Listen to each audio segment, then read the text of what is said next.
Hi guys, good morning.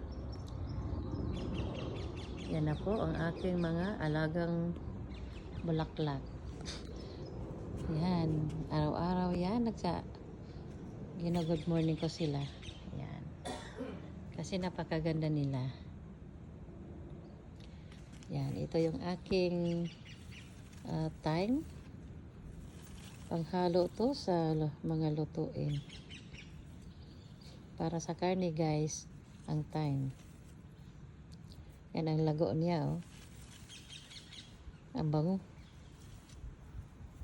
Yan. Pag nagluluto ako ng karne, ito yung ilalagay ko, yung manok. Yan. Ang lago niya.